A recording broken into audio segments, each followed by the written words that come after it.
Contando aí? 1, 2, 3. Então tá, tudo bem? Tudo legal? Então eu sou o Daniel Wild, eu participo da comunidade de métodos ágeis. Deixa eu dar um zoom aqui nesse negócio aqui.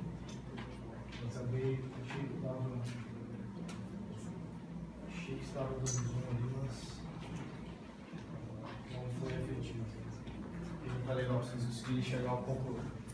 Só pra vocês terem ideia do que é o meu mapa mental, o que eu estava pensando aqui. E aí eu separei algumas questões para falar sobre análise de negócios e um assunto que eu tenho me envolvido muito agora, que é sobre design thinking, na verdade experiência de usuário, mas por um outro viés, não tão relacionado a gráficos e botões, mas experiências.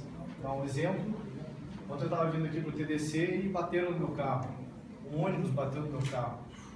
O carro estava parado, tranquilo, o ônibus resolveu achar que cabia no espaço, não cabia e amassou meu carro.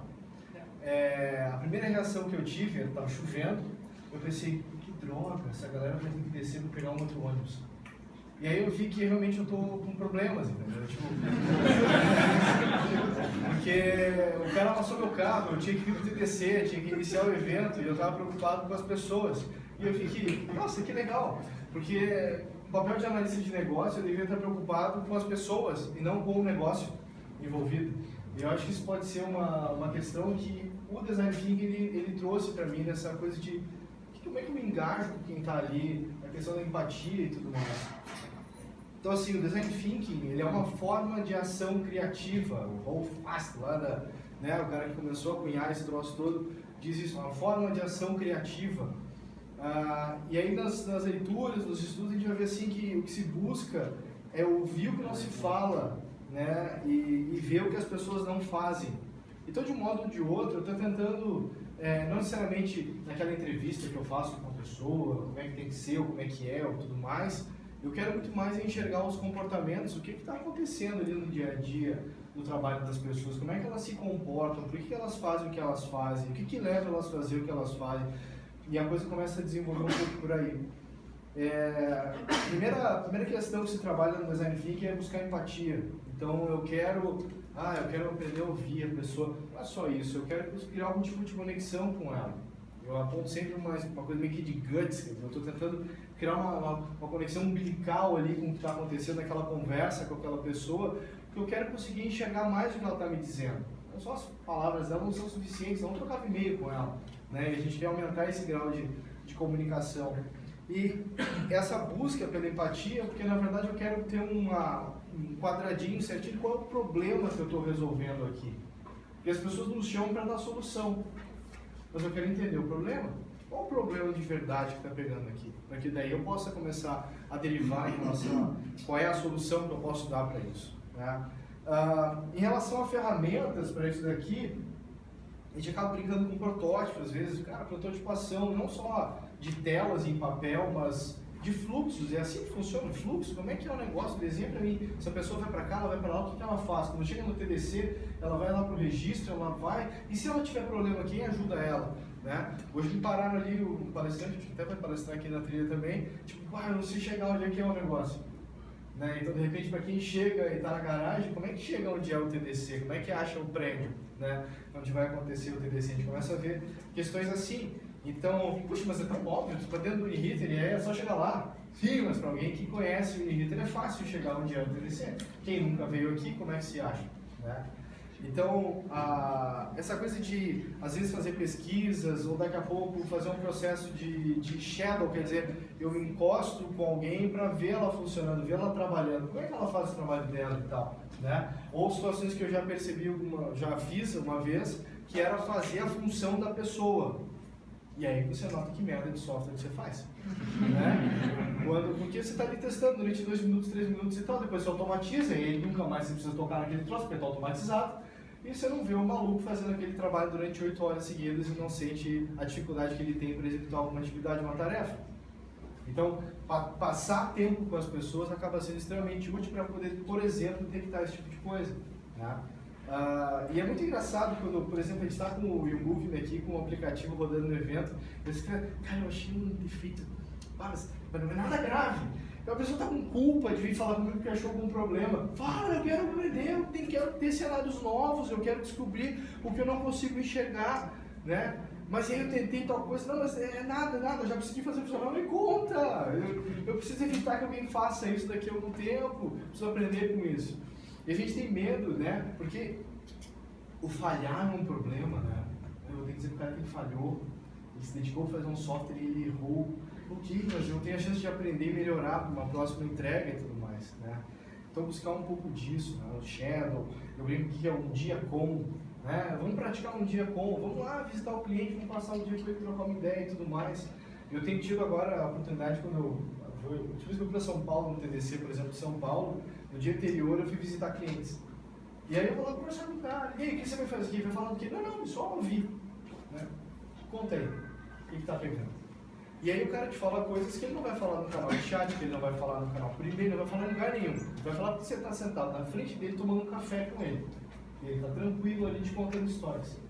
E essas histórias que ele está contando, você não pode interromper. Não é um interrogatório. Você está conversando com ele, escuta ele. Ah, mas isso não é bem assim. Isso se resolve de tal jeito. Não importa, deixa ele te contar a história dele agora. Depois você pode interagir com o cara. Então a gente começa a ver questões de como que eu começo a conversar melhor com esse meu cliente e tudo mais. Né? Dentro de uma questão de prática, esse processo de poder testar, esse processo de poder não só ter ideias, mas chegar a conclusões. As conclusões porque a gente estava lá vendo o que estava acontecendo, estava rolando, como é que estava acontecendo as coisas e tal. Eu comento muita história de jornadas, eu começar a detectar quais são os pontos de contato que tem com a minha empresa em relação a como o cliente entra em contato comigo. Ontem o suporte deu uma resposta que eu considerei errada para o cliente. E aí, como um dos caras do cliente tem contato comigo, ele me ligou, pô, cara, nos deram tal resposta aí. Pô, é assim mesmo? Não. Deixa aqui que eu vou ver o que está acontecendo. Quem vê de longe pensa, é só ligar para o Daniel que daí vai lá e consegue priorizar a coisa. Escuta diferente o que o cara está te passando. Tenta viver um pouquinho a dor que ele está vivendo antes de dar a resposta que vai dar. Então, esse trabalho de buscar empatia não é só para o processo de análise de negócio, é para qualquer pessoa, de qualquer equipe, de qualquer tipo de trabalho que é feito. Ele transcende essa questão aqui. Então, o processo de priorizar, muitas vezes, a gente está preocupado em entregar resultado, entregar valor, perceber o valor, entregar lucro, qualquer que seja a coisa e tal. Mas quem é que vai ser beneficiado com aquilo? Quando eu colocar isso aqui em produção, quem vai ser beneficiado com isso? De novo, são as pessoas e não os números que elas geram. Entendeu? Então a gente tem que estar olhando um pouco para esse tipo de processo. Esse processo de começar a ouvir cliente não é uma coisa de A para B, não é uma coisa do dia para a noite, é um processo.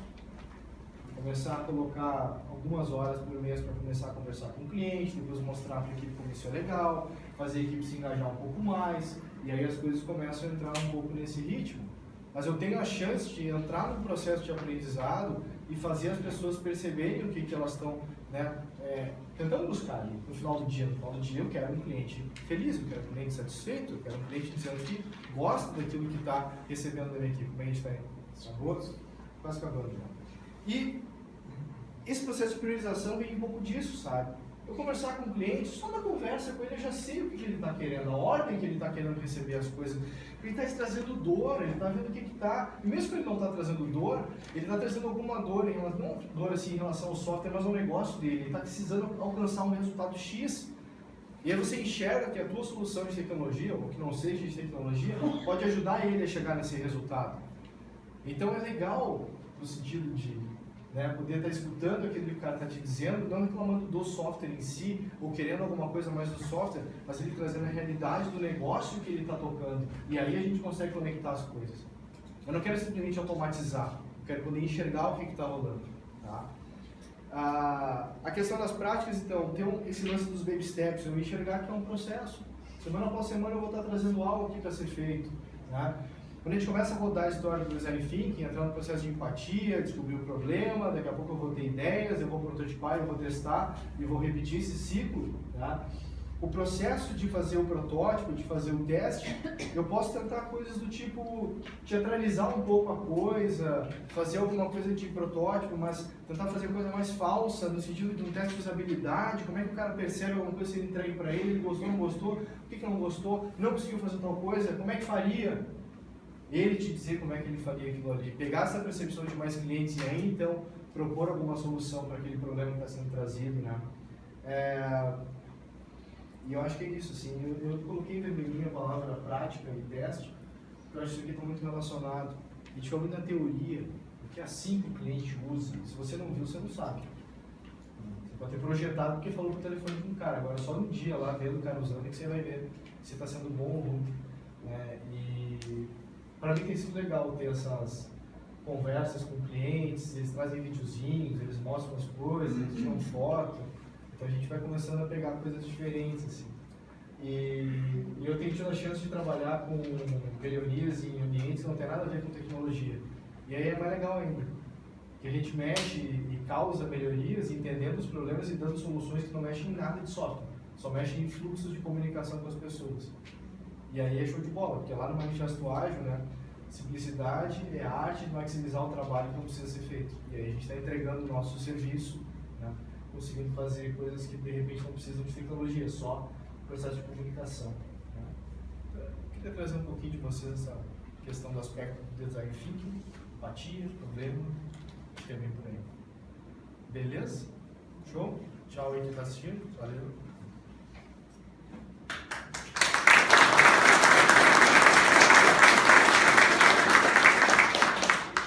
Temos tempo para aquela perguntinha, né? Aquela uma perguntinha. Eu estava comentando de conversar com as pessoas, às vezes comentando que tem medo até de passar um problema. Você só dando atenção para ela, ela nem quer que resolva o problema dela, só deu atenção para ela, eu só tenho para ela, né? Sou tão reclamou de alguma coisa, deixa assim, eu faço Ontem um amigo meu comentou de uma questão do aplicativo, daí eu falei, cara, estou testando aqui, mas não estou conseguindo, amanhã tu me mostra. Não, eu já consegui resolver, cara, mas pô, obrigado, ele tá... É bem isso, entendeu? Então, cara, o Thiago falou do Netflix na palestra dele, ele citou. O Netflix tem casos excelentes, assim, de chamados de suporte que não se resolvem. E tem uma hora que o cara fala assim, puxa, eu queria ter mais um problema agora. O cara fala assim no suporte, eu queria ter um outro problema para ver como é que a gente pode conversar aqui. Então entra num outro nível de percepção na coisa, mas é bem por aí.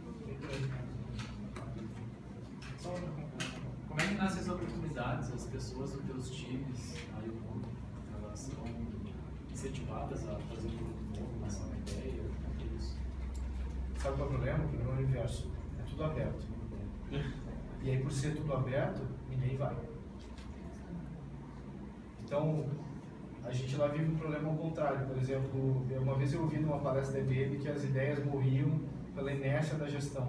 O cara trazia uma ideia, a ideia morria porque o cara não conseguia fazer nada. Lá quando alguém vem com uma ideia, a minha resposta é, cara, tenta. E aí morre.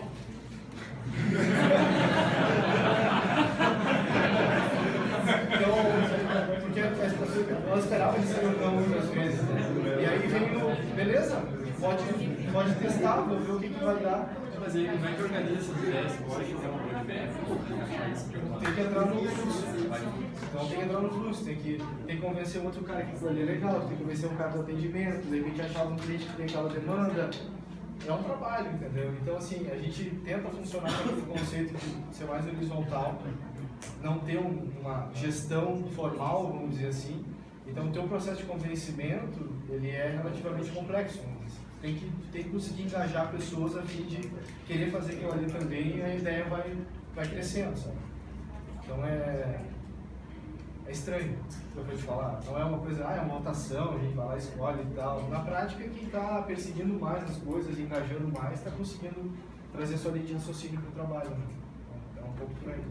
E a gente vai apoiando para conseguir fazer as pessoas irem, né, conseguindo levar essas ideias à frente. Não é um não e nome. Última, vai para a pergunta. Justamente a minha pergunta era que tu respondeu agora. Se vocês tinham uma metodologia para justamente apoiar o framework, para apoiar as pessoas a inovar. Porque eu estudei bastante sobre o Value Proposition Design e tem várias ferramentas e canvas que às vezes estimulam a pessoa visualmente a identificar os problemas.